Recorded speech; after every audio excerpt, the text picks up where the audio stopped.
Translation and purport by Srila A.C. Bhaktivedanta Swami Prabhupada. Srila Prabhupada ki jai.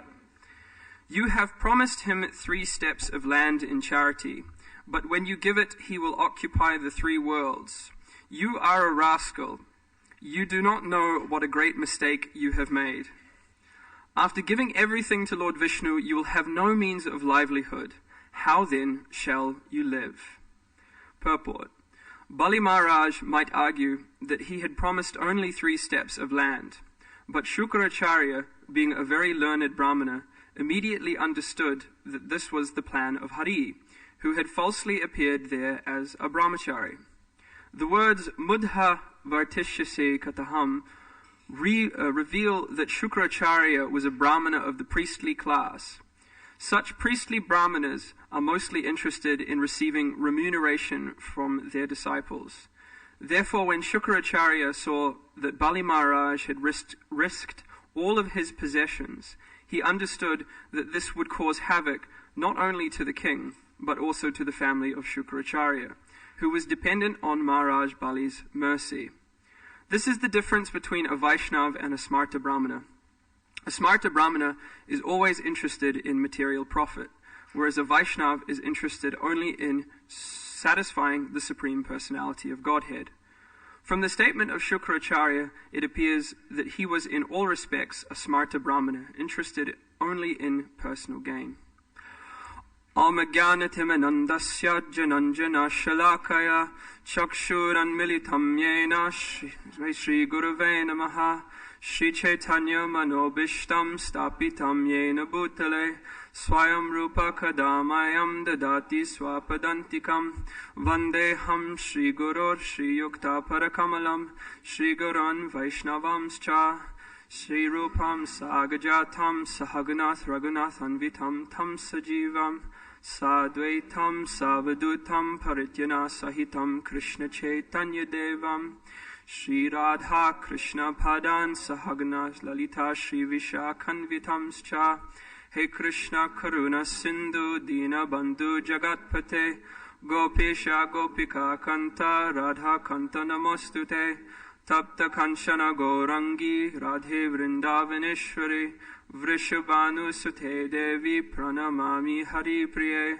Vanshakalpa Tarubhyascha Kripa Sindhu Bhyevacha Patitanam Bhaminebhyo Vaishnavebhyo Namo Namaha Jai Shri Krishna Chaitanya Prabhu Nityananda Shri Advaita Gadadhara Shiva Sadi Gaura Bhaktivrinda Hare Krishna Krishna Krishna Hare Hare Hare Rama Rama Rama Hare Hare Shri Krishna Chaitanya Nityananda Chandrajan Bhadranga Das Yatat Shubharagan Hare Krishna.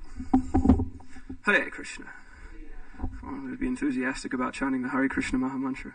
I'd just like to seek all of the blessings from all of the devotees assembled here, especially the senior devotees, that maybe I can speak something on my second Bhagavatam class. Incidentally, I just realized that the page that this particular purport is 666, so I hope that's not an omen. Not that we're Christians or anything. So initially, when I nominated myself, or floated the idea in the Brahmachari ashram of giving class, which was after trying to get a number of other brahmacharis to give class, there was a rather enthusiastic response of, yes, why don't you give class? And then I said, well, what day should I give class? And one devotee turned to me and he said, why don't you give on Tuesday? And I said, okay, I'll give on Tuesday, without looking at the verse. And then I looked at the verse and then I thought, well, what am I going to speak on? Because this verse, one could talk a lot about Smarta Brahmanism, but this is not something that I find personally in my Krishna consciousness that affects me a great deal. We don't have Smarta Brahmins who live just down the road who, as in, for instance, Bhaktisiddhanta Saraswati Thakur's time, would throw bricks at us if we were to come on parikama. So I was thinking, well, what could we talk about? And then Krishna somehow gave me the inspiration, simply in this line, but Shukracharya, being a very learned Brahmin, immediately understood that this was the plan of Hari, which I thought was quite an interesting point. I was talking with one devotee, and he was saying usually when you don't know what to talk about in a Bhagavatam class, it's quite common to summarize the whole pastime, just to kind of pad things out for sort of 10 minutes. I'm not going to do that this morning. I'm going to kind of go straight into it. That was for Janakinath if he's listening, but he's not here. Instead, actually, I'm going to give you a story about how I prepared for this class. Because I realized that to realize things actually means Krishna has given you the realization. Do you get me?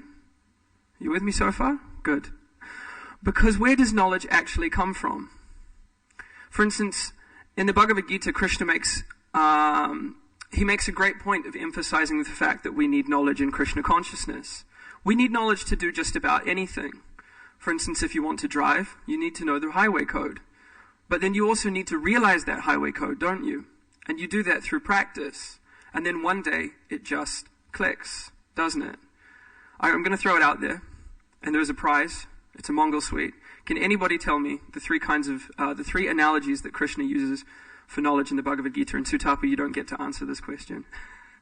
Because you gave a class on it recently. Anybody? Mm-hmm. Oh, there's more than three.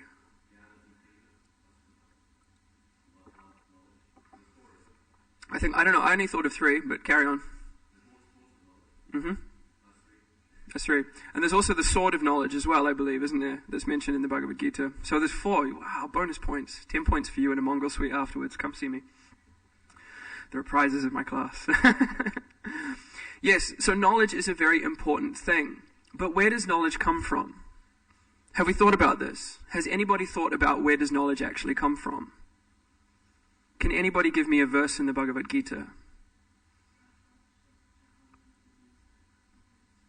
Bang on, Mongol Hari Prabhu. That's correct. Sarvasya chaham hridi sanivisto mata samriti jnanam apohinam cha vedas cha sarver aham eva vedyo vedantakrit vedavid eva chaham. I am seated within the heart, and I am the source of all knowledge, remembrance, and forgetfulness.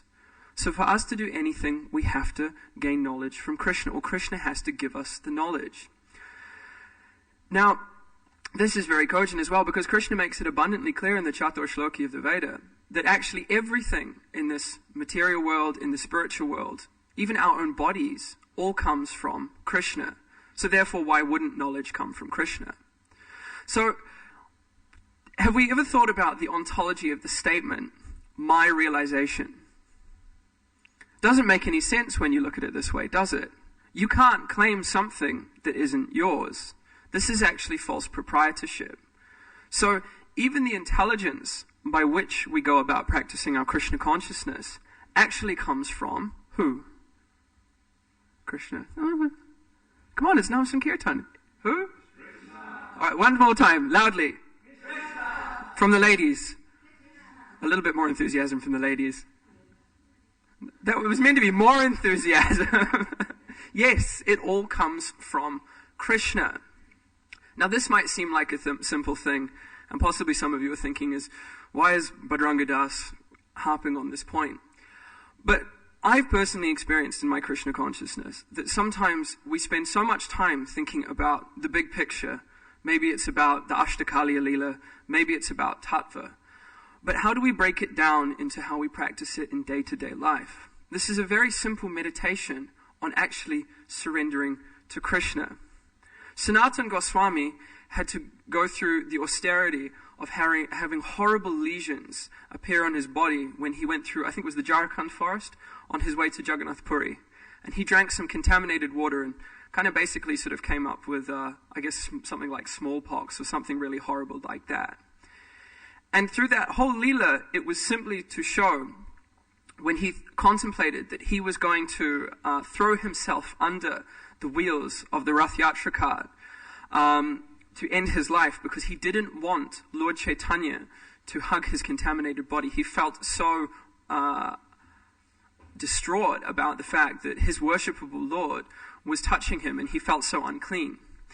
But the interesting thing is Lord Chaitanya, and it states it quite clearly in this pastime, being the super soul within his heart, knew the mind of Sanatana Goswami. and insisted that he didn't. And he asked him the question, he said, "Who does your body belong to?"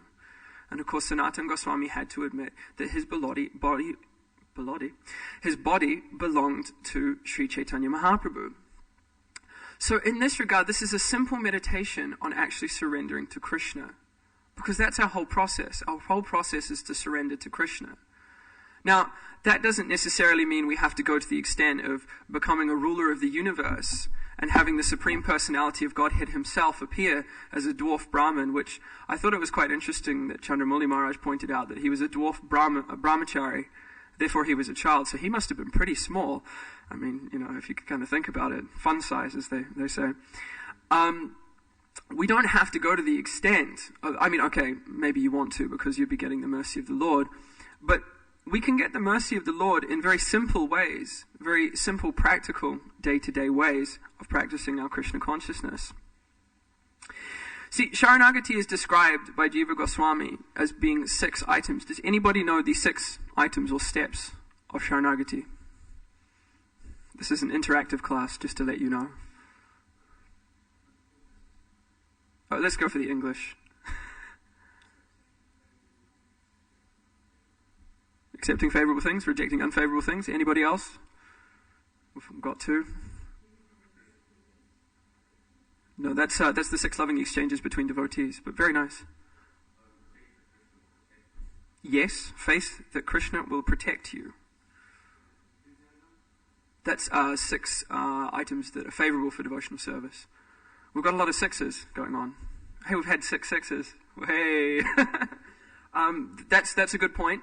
And sometimes when you search, for instance, on Vanipedia, that's what will come up first. But I'm actually talking about what Jiva Goswami gives, and Prabhupada mentions it in the introduction to the teachings of Lord Chaitanya. Anybody else got any other 3? Yes. Humility. Yes, very good.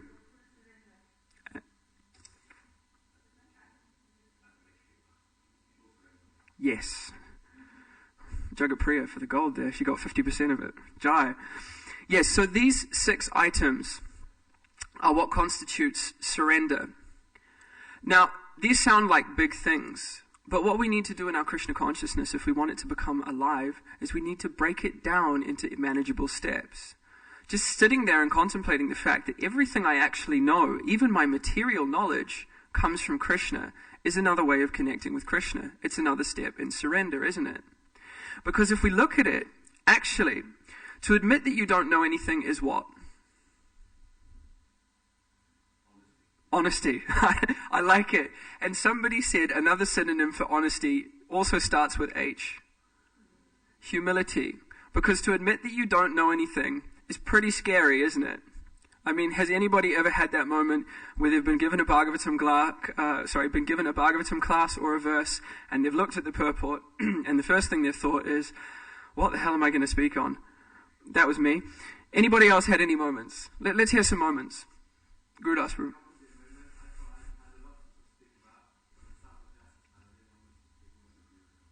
Yeah, that happens sometimes, isn't it? We sit there, we go to give a class, and then all of a sudden it's... And the moment seems to stretch on forever, and we feel like we might want to, sort of perhaps die, or, that the earth will open up and, swallow us whole. I mean, I've had that a few times. Are there any other moments that we've had? Perhaps maybe not giving class, some other moments. I remember, I'll give one. I was going for my learner's driving test in New Zealand. I was 16 years old. And in New Zealand, when we do our driving test, it's on a piece of paper. And you scratch, you get a lottery ticket or something like that, and you scratch off the things. Well, this is how we do our road code test in New Zealand. It's a self-marking test. And I sat there, and I looked at the first question, and I went, oh. And I sat there for probably about 5 minutes. And then all of a sudden, inspiration came to me. I don't know why. Maybe it was because I was sitting there going, at the time, God, I'm not totally sure if you exist, but if you do, help me out here if you could, because I've just paid, 45 New Zealand dollars, and that's a lot of money when you're 16 and you don't work in New Zealand, and that whole kind of thing. Has anybody else had any moments like this? Anybody feel willing to share? Excuse me. Give me a moment while I... Mongol Hari Prabhu?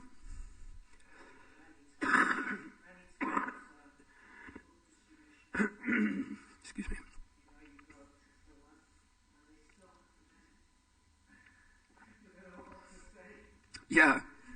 it's that moment and you just feel like falling at their feet and offering obeisances and going, I don't know what to say, but please take the book. Yeah. These are moments that we can actually take shelter of Krishna. Because it's sometimes, by one Christian theologian, when we come to the realization that we're actually completely dependent on the mercy of God, is a little bit like sitting in a small, dark room with absolutely nothing in it. It can be very lonely, can't it? That moment. You're sitting on the Vyasasan, you're looking at a room full of devotees, many who have been practicing Krishna consciousness many more years than you have, and you're sitting there going, oh God, I actually have to say something here. But who's saying something? Is it you? Or is it Krishna? If we can accept the awkwardness of this situation and actually see it as mercy, actually see it as an opportunity to take shelter of Krishna, then mercy comes, isn't it? It's a very simple thing. Because by doing this, we are worshipping Krishna, actually. We pray to him, right? In these moments we pray. This is what? Let's give the Sanskrit term. I'm going to go back to Sanskrit. There are 9 processes of devotional service, and one of them is Vandanam, prayer. That's right. In fact, one can perfect his whole life simply by taking one of these simple processes of devotional service and turning it into a meditation. The example that's given in Bhagavatam, or is it the Padma Purana, Praveen Prabhu? No, it was Hari Bhakti Vilas, wasn't it? Oh, Bhakti Rasamrita Sindhu. I asked him for this morning during Tulsi Puja. Don't do that during Tulsi Puja. Meditate on Lord Tulsi. Sorry, Tulsi Maharani and Lord Krishna. Is Akrura. Akrura perfected his life by offering prayers to Krishna. There are so many other examples in the Bhagavatam of so many wonderful prayers that have been offered to Krishna. But the foundation for offering prayers to Krishna is humility. It means that we actually come to a point where we've accepted, and I won't say comfortably because it's not. It's never comfortable to accept the fact that you don't know something and that you're actually helpless. But if we can move into that space of discomfort and somehow work with it, somehow see it as an opportunity with which to, again, connect with Krishna and to pray heartfelt prayers, be they the prayers of the acharyas or perhaps your own prayers. One thing I personally find is that when times are really tough, I don't really remember the prayers of Gajendra. It's too much complicated Sanskrit, and as we've just witnessed, my Sanskrit pronunciation is a little bit sketchy. I much prefer to use my own native tongue, because thankfully, Krishna's God, and he understands everything. He even understands, actually, our prayers before we've even made them. But that act of actually praying to Krishna is a point when we say to Krishna, no, I am your servant. See, intellectually we can accept something in Krishna consciousness, but it's not until we act on it that it actually becomes vigyan. And that process is actually serving Krishna, because Krishna says in the Bhagavad Gita, he says that one who meditates on Shastra is actually worshipping me with his mind. Now, I'm not saying that prayers are just a mental thing. They should be much more than that. They should be much deeper. But it's a step on the way. See, we don't just go into praying and just assume that we're going to become like Akrura, or perhaps like Srila Prabhupada, do we? That'd just be kind of unconscionable. We're not going to become pure devotees. Well, okay, sometimes it's argued you can become pure devotees like that, just in one moment. There's that pastime in the Bhagavatam, who I can't remember who it was, but he became Krishna conscious in a moment. Which one? Katmanga, that's the one. But for practical purposes, as practicing sadhakas, we need to break it down, don't we? We need to turn it into manageable, bite-sized steps. So we can set the bar high. I want to become like Akrura. You can't become Akrura, but you can become like Akrura. But what do I need to do on the way? The process of surrendering to Krishna is actually not doing necessarily big things. It's doing little things. At least this is my experience. Doing little things, day by day, moment by moment, hour by hour. Any opportunity that I can revel in the fact that I don't know anything, that I'm actually an eternal servant of Krishna, is an opportunity to worship Krishna. And by worshipping Krishna, we please him, because ultimately, this is our position in life. Our lot, as they would say in Christianity. Our lot in life is an eternal servant of the Lord. And there's so many ways that we can serve the Lord. And one of these ways is simply to be a little bit more conscious. Srila Prabhupada said, first become conscious, then become all together now. Krishna conscious. Because we want to be Krishna conscious, right? Do we? Maybe we should start there even. Do we want to become Krishna conscious? Yeah? We do? Hope so? I'm pretty sure I don't want to become Krishna conscious because all of my activities tend to suggest otherwise. But if you all want to become Krishna conscious, that's great. Go you. And here's an opportunity to become Krishna conscious. To look at how we're practicing our Krishna consciousness. Krishna says, he says in the Chatusloki again, he says, one who is devoted to serving me, I give them the understanding by which they come to me. This is another analogy for praying. For sitting in that little dark room in our hearts and realizing there's not a whole lot here. But if I take shelter of my spiritual master, if I take shelter of Lord Chaitanya and Lord Nityananda, and somehow I pray to Krishna sincerely, he'll actually give me the understanding by which I can advance in my Krishna consciousness. And even if we sit there, and I know I've done it myself, I've sat there and I've gone, my God, I don't actually really want to pray to you right now. Has anyone ever had that happen to them? You don't have to admit it in public. I know it's a public forum, but I will do it. I will put my hand on the Srimad Bhagavatam and say, I've had many days standing in front of the deities when I've just looked at Krishna and I've gone, what am I doing?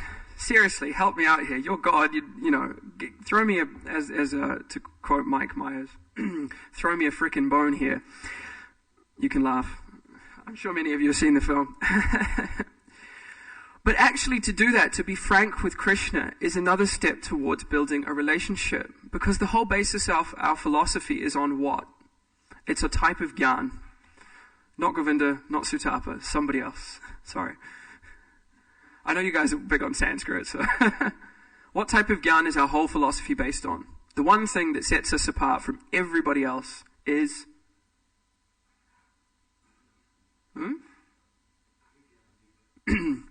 Vigyan. Okay, your Vigyan's there, but we offer three, we have three steps. There is the practice is the middle one, perfection is the last one, and the first one is sambandha, relationship. Yes, because it's all about relating to Krishna. Excuse me.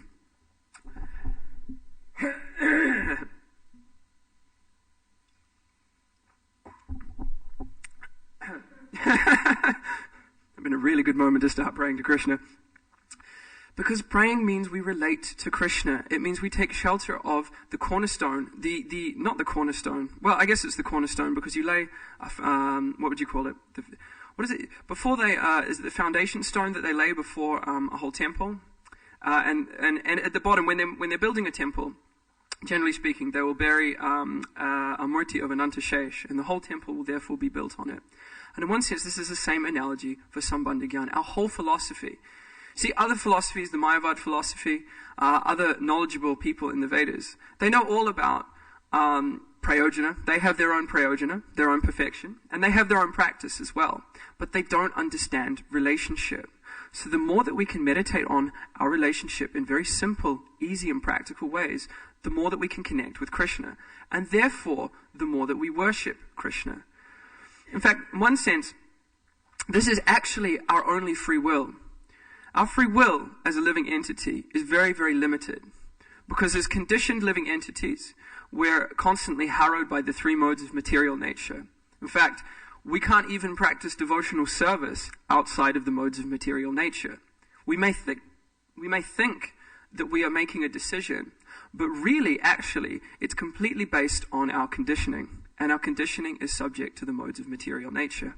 Our only choice, really, is to either to go left, or right.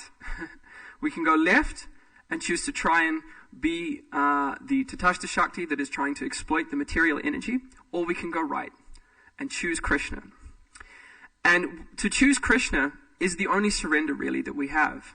And as I said, it's a moment-by-moment thing. It's not really that one day, at least in my experience in Krishna consciousness, it's not really that one day, all of a sudden, I just completely surrender to Krishna. No, we have to practice it. This is why it's called the practice of Krishna consciousness. It means we have to put a little bit of effort into it. And part of practice is also faith. The Sanskrit word faith, shraddha, translates as, I think it's shrad, which means to put, and da, which is another, this is an example that Sachinanda Maharaj gives, and I'm sorry if I'm mangling the Sanskrit language, but he breaks it down into to put and one's heart into it. Actually, that's our surrender, is to decide that we're going to put our heart into our practice of Krishna consciousness. And especially, I've found, and I like how, in one sense, this verse sort of seems to kind of nod towards it, is that by the process of especially praying, taking shelter of Krishna in these moments of awkwardness in our lives, because I'm sure we all have it, I know we do, we actually take one step closer to Krishna. And by doing this, we're actually practicing so many of the parts of Sharanagati, those 6 steps. Let's see, was this, I broke it down actually, sorry. Yeah, because if we are to turn to Krishna when we don't understand anything, then we are always believing that the Lord will protect us. That's one step of Sharanagati. We then start to feel exclusive dependence on the Lord.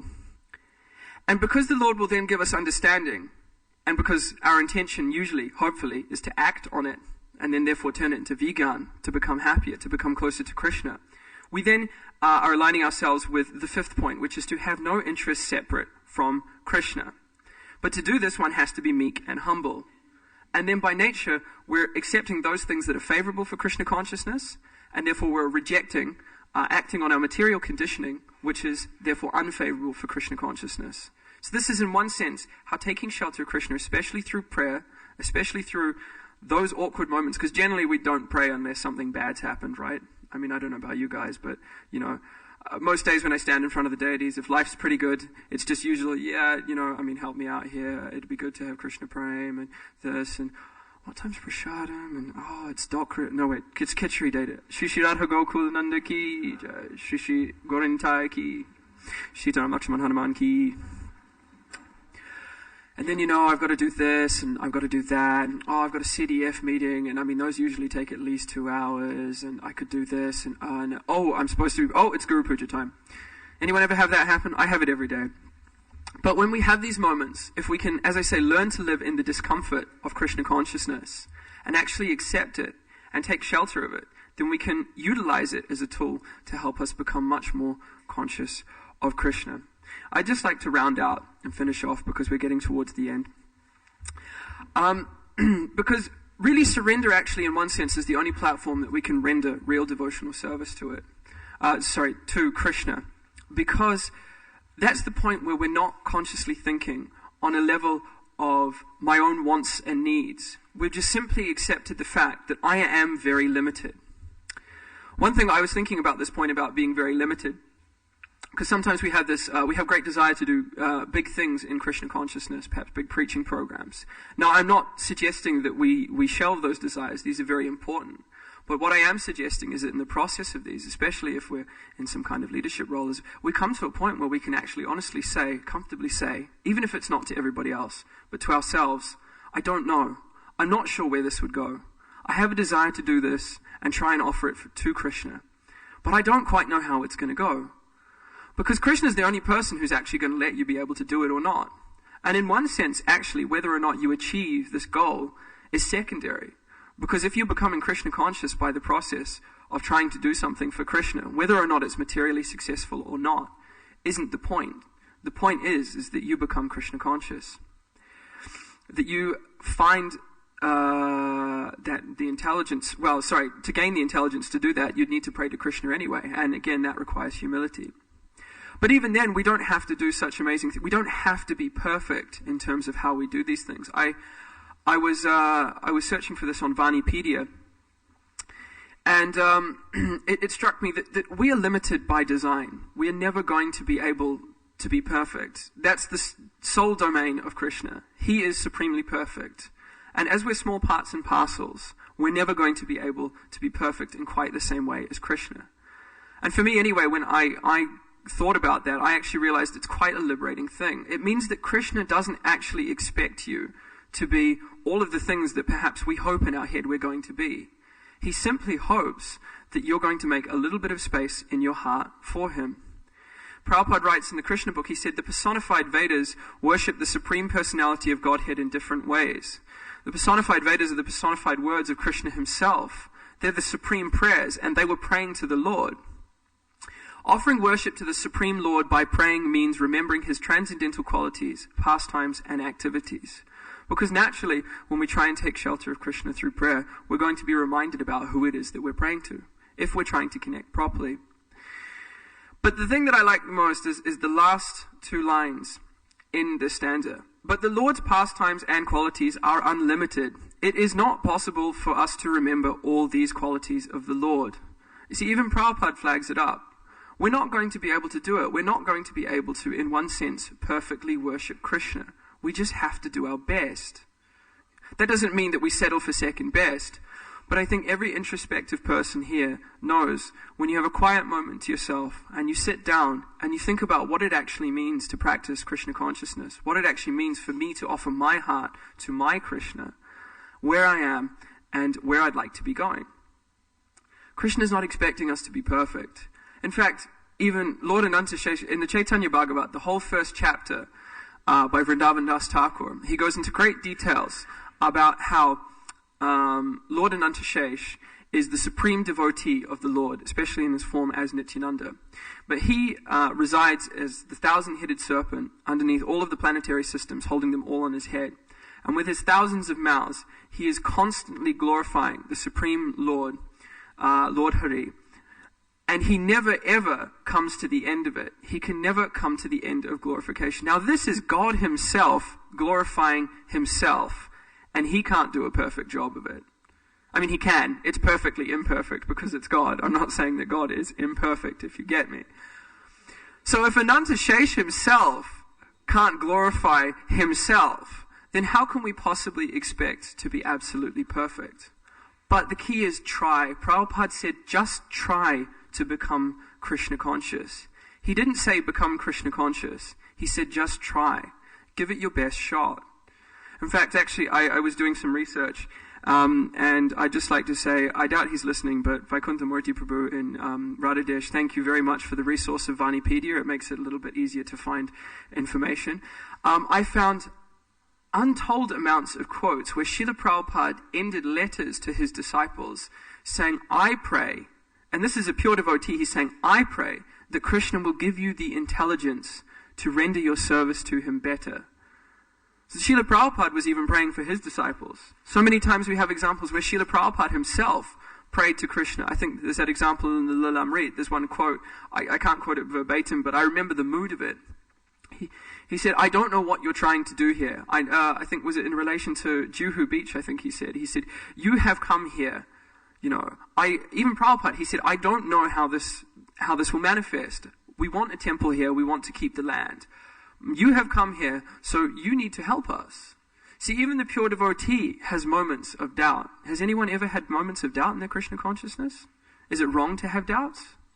What do we think? Is it wrong to have doubts? Anyone? Somebody want to? No? It's natural, isn't it? But sometimes we act like, but it's like this, Prabhu. Or, you just do this, isn't it? We're very prescriptive like that sometimes, aren't we? But if we actually, I had somebody come to me and they said, Prabhu, what about this, this, and this? And I looked at them and I said, they came to me, they asked me a question. They said, where is there a list in our scriptures that say which pranas, which Vedas, etc., are in different modes of material nature? Do you have that reference? And I looked at them and I said, I don't. I don't know. I just kind of accepted that because that's kind of not, I don't really think about that so much. And he said, but I really need to know. And I said, yeah, it's funny, you've got me thinking about that. I'm kind of having some doubts too. And this person was quite amazed. And I said, no, but why don't we just go find it out together? See, there's nothing wrong with having doubts. But what we do in that moment when we have those doubts, it's a powerful thing. Because actually, and my take-home point, if you will, is really what's prayer about. Prayer is not just an activity, is it? Krishna consciousness is not just an activity. It's a mood. It's that mood that we carry. Because when we actually sit down and admit to ourselves, I have doubts in my Krishna consciousness. I don't know about this. I'm not sure what to do. Krishna, I need some help here. That's a mood of humility, isn't it? Trinadapi sunichina taroreva sahishuna amanina manadina kirtanya sudahari. When we're humble, we can be tolerant. and when we're tolerant, we can actually offer respects to other people. I'm sitting here in a room full of people, and I'm telling you all what I know you already know, and actually I feel, in one sense, quite small in that regard, because you've all been practicing Krishna consciousness for so many years, and here's me coming along and saying to you, here's something we already know. But this is humility. This is when we sit there and we actually say, no, I can't offer respects to this person, because somehow, in spite of all of the overwhelming doubts, all of the overwhelming assaults of the material energy on our senses, these people have still continued to practice Krishna consciousness. I guess what I'm just offering is maybe perhaps a little reminder if anybody has forgotten, or trying to create a space where perhaps maybe as a community we can talk more with our close friends about the fact that, Krishna consciousness isn't always so easy. We do talk about it in comparison to all of the other processes. Yes, it is easy, but that doesn't mean that it's easy on the ego. And that's the one thing that we're actually trying to deal with the most. So, prayer is a mood. Prayer is devotion. Prayer is actually everything. It's the whole sum and substance of our Krishna consciousness. Because what it is it's the mood that we carry into everything we do. Whether we're offering arati to the deities, whether we're trying to distribute a book to somebody on the street, sweeping the temple room floor, or trying to manage a project. If we are comfortable in the fact that I'm limited, I don't know everything, but if I take shelter of Krishna, somehow, at the very least, I will become a little bit more Krishna consciousness out of it. So I guess my humble request is for all of you to maybe think about these points and maybe see how we can apply this mood of praying, of understanding where knowledge comes from and to whom it belongs, as to kind of vaguely quote the first verse from the Sri Upanishad. See, Ishavasya consciousness, Krishna consciousness, means to understand, in one sense, means to understand to whom everything belongs to, and then therefore try and worship him with it. So it is 8:27 and 17 seconds. I'm going to stop here and ask if anybody has some questions, comments, corrections. I do apologize if my interactive class technique made some of you feel a little uncomfortable. I just thought I'd spice it up, because sometimes in the morning here we can get a little bit, frigid, like the weather in England. We become a little bit slow.